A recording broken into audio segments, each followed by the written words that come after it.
सर्वप्रथम मैं सद्गुरुदेव के पावन चरण कमल की वंदना करता हूँ एवं यूट्यूब पर जितने भी श्रोता बंधु उपस्थित हैं, साधकगण उपस्थित हैं, सबके चरण कमल की वंदना करता हूँ। कोटि कोटि साहेब वंदन करता हूँ। सतगुरु कबीर साहेब प्रणीत बीजक गुड्डा गुड्डी राजा महाराजा प्रेमी प्रेयसी के किस्सा कहानी का किताब नहीं है, समस्त मानव समाज का महावेद है। वेद का अर्थ ज्ञान से है, जहां खालिश अमृत भरा है। एक बात कान खोल करके सुन लीजिए, यह संसार भंवर जाल और बगजाल की तरह है। जिस प्रकार भंवरा कमल के पुष्प में आसक्त होकर मारा जाता है, उसी प्रकार जिस प्रकार बगुला बिल्कुल शुभ, सभ्य और सात्विक नजर आता है, आंख मूंद कर जलाशय के किनारे एक पैर पर खड़ा रहता है, बेचारी मछली समझता है कि बगुला बड़े ही बैरागी त्यागी महात्मा बन गया है, उसके जाने में, उसके समक्ष जाने में अब कोई भय नहीं है। और जैसे ही बगुला वह बाहर निकलता है और बगुला के कपटी चाल में फंसकर मारा जाता है, उसी प्रकार आज अनेकों शास्त्रों धर्म ग्रंथों की कपटी वाणियों, कपटी धर्मगुरुओं के जाल में फंसकर ये भोले भाले लोग पीछे जा रहे हैं। उसका चित्रण सद्गुरु कबीर साहिब इस रामायणी में कर रहे हैं। सद्गुरु कबीर साहिब के उपदेश देने का ढंग कितना अद्भुत है, कितना निराला है। ये मात्र आज के इस बीजक के 2 रामायणी 15 और 16 में सभी संप्रदायों के धर्म गुरुओं तथा धर्म के उपासकों का पर्दाफाश कर दिया है। किस प्रकार परमात्मा से सब के सब भटके हुए हैं। इस रामायणी के उपदेश साहिब रूपक में दे रहे हैं। रूपक की व्याख्या जब सुनेंगे तो पाएंगे हम सबों की हालत ठीक उसी तरह है। बहुत से स्त्री तथा पुरुष, शिक्षित तथा अशिक्षित, बहुत से बड़े बड़े लोग, गण गंधर्व, नाचने वाले, जोगी मुनि, बड़े बड़े महंत, अनेकों धर्मों के धर्माधिकारी बाजार में सामान खरीदने और बेचने जा रहे हैं। सभी लोग आगे की ओर जा रहे हैं और कुछ ही दूर जाने के बाद आकाश में काले काले बादल छा गए हैं। संध्या का बेला हो चुका है। आगे घनघोर विराट जंगल है। बारिश शुरू हो गई। बहुत अंधेरा हो गया है। रास्ता भी दिखाई नहीं दे रहा है। रास्ते के जानकार लोगों को भी आगे की रास्ता नहीं दिखा दे रहा है।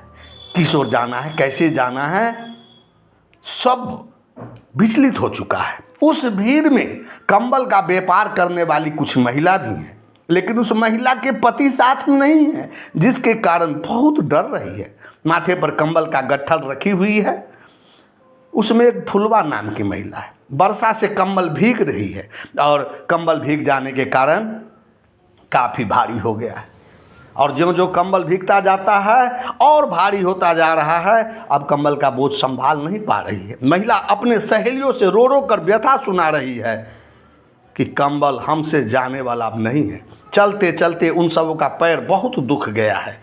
जंगल में कहीं रास्ता नहीं मिल रहा है। बड़े बड़े लोग, मुनि महंत, गण गंधर्व, नचनिया बजनिया, सभी के सभी काफ़ी थक गए। जंगल का कहीं और छोर नहीं मिल रहा है। वर्षा का कारण जंगल में काफ़ी पानी हो गया। कहीं से कोई रास्ता दिखाई नहीं दे रहा है। किसी को कोई समझ में नहीं आ रहा है कि क्या किया जाए। सबका जी डर गया। अब रात काफ़ी बीत चुकी है।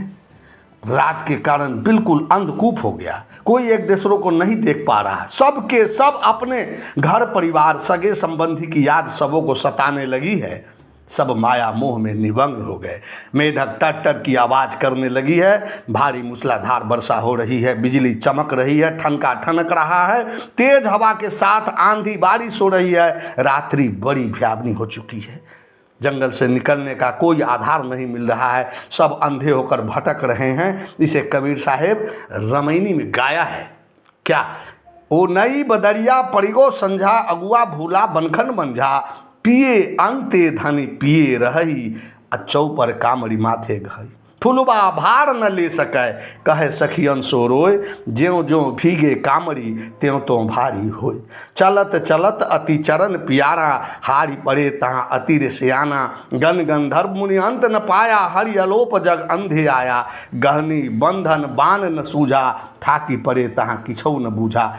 भली परे जिए अतिरे डेराई, रजनी अंधकूप होई आई। माया मोह वहाँ भरपूरी, दादुर दामनी पवन अपूरी। बरसै तपय अखंगित धारा, रैन भयावन कछून अधारा। सबय लोग जहराइया अंधा सबय भुलान, कहा कोई न माने सब एके माही समान। सदगुरु कबीर साहिब इस रामायणी में बादल, वर्षा, बिजली, तूफान, अंधकार, रास्ता, जंगल, बड़े बड़े जोगी मुनि, सिद्ध, गृहस्थ इत्यादि का बड़ा मनोहर चित्रण कर मानव जीवन तथा ईश्वर भ्रम का संदेश प्रस्तुत कर रहे हैं।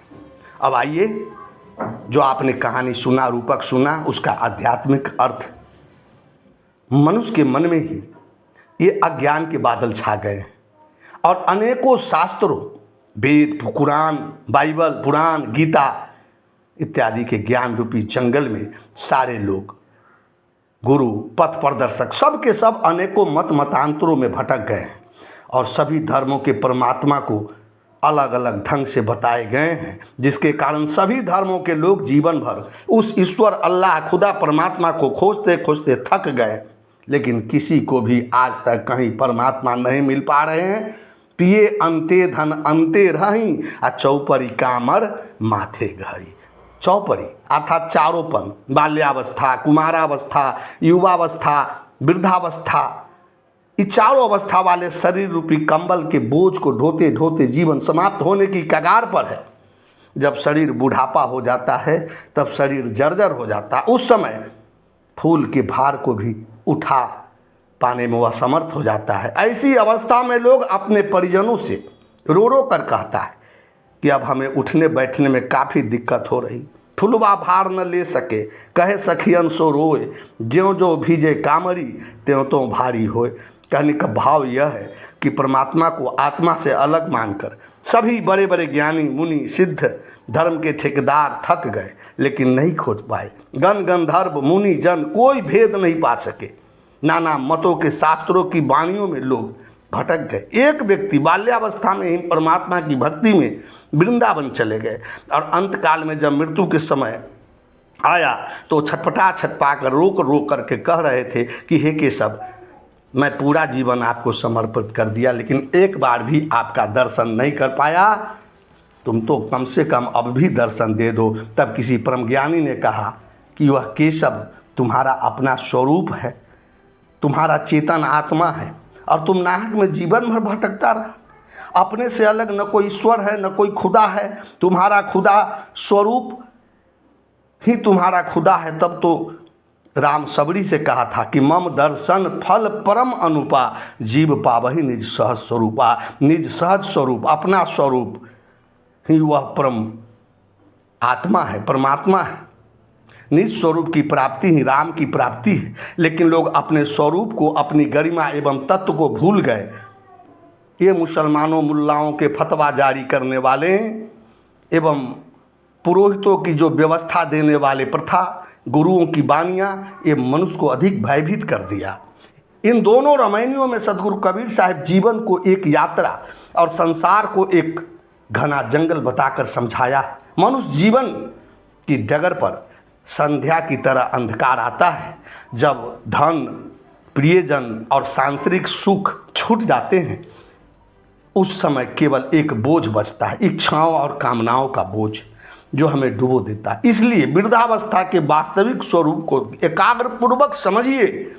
वृद्धावस्था का बड़ा ही यथार्थ चित्रण इस रामायणी में सदगुरु कबीर साहब बताया है। इस जीवन की थकावट और अज्ञान की रात में मनुष्य रास्ता भूल जाता है। आम आदमी क्या, बड़े बड़े ज्ञानी, मुनि और देवता भी परमात्मा की सीमा तक न पहुंच पाए। हर कोई मोह माया की बारिश में भीग कर उलझा हुआ। सब एक दूसरे को धोखा दे रहे हैं, लेकिन कोई सत्य को मानने को तैयार नहीं।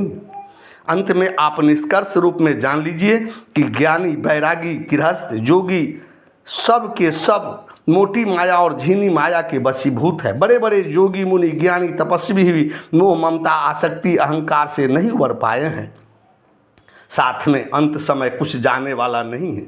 इसका यह मतलब नहीं कि आप धन उपार्जन नहीं करें। इस जीवन के 4 ही पुरुषार्थ है, अर्थ धर्म काम और मोक्ष। अगर आप गृहस्थ हैं या मुनि है, त्यागी है, बैरागी है, फिर भी ये जो 4 पुरुषार्थ अर्थ धर्म काम मोक्ष हैं, जिसमें सबसे प्रथम पुरुषार्थ अर्थ ही है। आपके भौतिक शरीर के लिए अर्थ की तो आवश्यकता है। आप ईमानदारी पूर्वक खूब मेहनत करें, खूब अर्थ उपार्जन करें, लेकिन ये सोच ले कि ये साथ जाने वाला नहीं है, इसलिए उसे जीवन रहते हुए भी उसका आसक्ति को त्याग दे। ये सब छूटने वाला है, और जो छूटने वाला है उसके लिए आवश्यक आसक्ति कैसा। इसलिए ये जीवन का चौथी अवस्था आने से पहले ही आप निश्चित रूप से विरक्त हो जाए। यही गृहस्थ जीवन का मूल मंत्र है। गृहस्थ में भी बड़े बड़े सद्गुरु हुए हैं, संत हुए हैं, बड़े बड़े आत्मज्ञानी हुए हैं। साहबबंदी